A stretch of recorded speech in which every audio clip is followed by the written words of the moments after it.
that Caitlin, one of the messages that I'd like to get out tonight is everybody sit back, take a deep breath, don't immediately retaliate. Let's see where this goes, because if you retaliate, that's how we get escalation. Pada tanggal 2 April 2025, Presiden Amerika Serikat Donald Trump menekan tombol merah. Lewat konferensi pers yang mendadak, Trump resmi mengenakan tarif impor sebesar 32% untuk Indonesia. Angka yang mencengangkan, nyaris setara dengan hukuman ekonomi. Ini bukan sekadar perang tarif biasa, ini adalah deklarasi kekuatan. Sebuah sinyal bahwa Washington siap memaksakan kehendaknya pada negara-negara yang dianggap terlalu menikmati pasar Amerika Serikat tanpa timbal balik yang adil. Di balik layar, Menteri Keuangan Amerika Serikat Scott Bessent mencoba meredakan api. Dalam pernyataan resmi yang terdengar seperti ultimatum itu, ia menghimbau agar Indonesia dan negara-negara lain yang terdampak tarif tidak melakukan serangan balasan. Ia bahkan menyebut secara terang bahwa bila negara-negara ini memilih untuk melawan, maka akan ada eskalasi yang lebih luas. Kata-kata yang tajam seperti pedang yang siap diselipkan kepada Indonesia. Tapi situasinya tidak sesederhana itu, bos.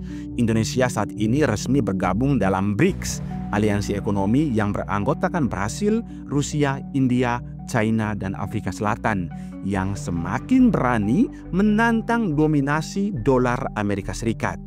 Dengan keanggotaan ini, Indonesia tidak lagi sepenuhnya bergantung pada Amerika Serikat sebagai mitra dagang utama.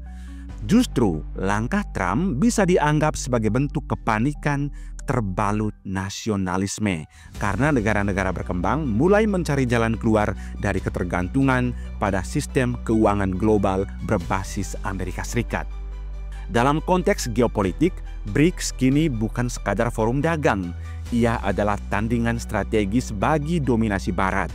Mata uang alternatif, infrastruktur pembayaran lintas negara, serta kesepakatan perdagangan berbasis mata uang lokal adalah sinyal bahwa poros kekuatan ekonomi dunia sedang bergeser.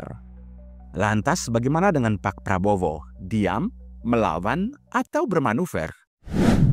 Presiden Prabowo tidak tinggal diam. Sejak hari pertama dilantik, ia sudah mencium aroma disrupsi global ini melalui 3 strategi utama: perluasan mitra dagang, hilirisasi sumber daya alam, dan penguatan konsumsi dalam negeri.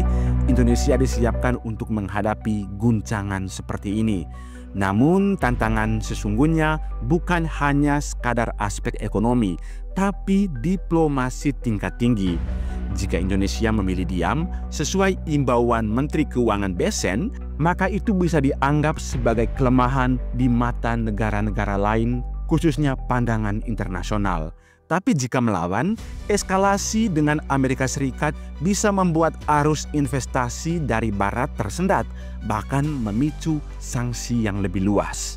Disinilah strategi Prabowo akan diuji. Bagaimana tetap menjaga harga diri nasional di hadapan tekanan Washington tanpa merusak jembatan yang sudah lama dibangun dengan mitra Barat. Jalan tengah mungkin terletak pada diplomasi senyap, menggunakan kekuatan BRICS untuk menekan balik secara kolektif tanpa harus mengeluarkan pernyataan keras dari Jakarta secara pihak. Selain itu, Indonesia juga punya senjata yang tak terduga, yakni material tanah jarang. Kita bangga, bersyukur ya, kita akhirnya punya processing dari logam-logam murni. Kita sekarang tidak mau menjual sumber alam kita sebagai bahan baku. Kita tidak mau lagi jual murah, kita mau diprocessing di Indonesia supaya nilai tambah bisa kita nikmati. Di tengah transisi energi dunia ke teknologi hijau, mobil listrik, baterai, turbin angin, hingga sistem senjata canggih, tanah jarang adalah emas baru. Indonesia memiliki potensi cadangan tanah jarang terbesar ketiga di dunia, yang sebagian besar belum dieksploitasi secara besar-besaran. Saat ini, China menguasai 60% produksi global tanah jarang, dan dunia sedang mencari alternatif, dan Indonesia ada di urutan terdepan. Dalam situasi ini, Indonesia bisa memainkan kartu tanah jarang sebagai alat lobi strategis. Jika Amerika Serikat tetap memaksakan tarif, maka Jakarta bisa: pertama, menawarkan pasokan tanah jarang eksklusif kepada mitra BRICS atau Eropa. Kedua, memperketat ekspor Amerika Serikat melalui kebijakan kuota. Atau yang ketiga, bekerja sama dengan China dalam supply chain tanah jarang, memperkuat pengaruh Asia terhadap industri teknologi Amerika. Apa yang terjadi saat ini lebih dari sekadar perang tarif. Ini adalah gejolak awal dari perang dingin ekonomi. Di satu sisi Amerika Serikat dan Sekutu Barat, di sisi lain BRICS dan negara-negara berkembang yang menuntut tatanan baru di dunia ini. Indonesia kini berada di tengah medan konflik, tapi tidak lagi sebagai penonton. Dengan tanah jarang sebagai kartu truf dan keanggotaan BRICS sebagai tameng kolektif, Indonesia bisa menekan balik dengan cara yang tidak formal, namun sangat efektif. Meski hubungan dagang memanas, belum tentu segalanya runtuh.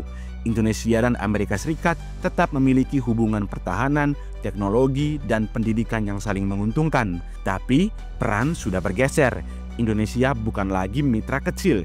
Ia adalah pemain penting yang suaranya tidak bisa diabaikan. Trump boleh menaikkan tarif dan Besen boleh mengancam Indonesia agar diam.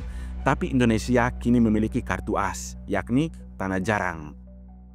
Dengan strategi Prabowo yang terukur dan diplomasi sumber daya yang cerdas, Indonesia bukan hanya bertahan, tapi mulai mendikte permainan. Dalam dunia multipolar yang terus berubah, kekuatan bukan lagi soal senjata atau uang. Ini soal siapa yang memegang sumber daya masa depan, dan Indonesia sedang menggenggamnya.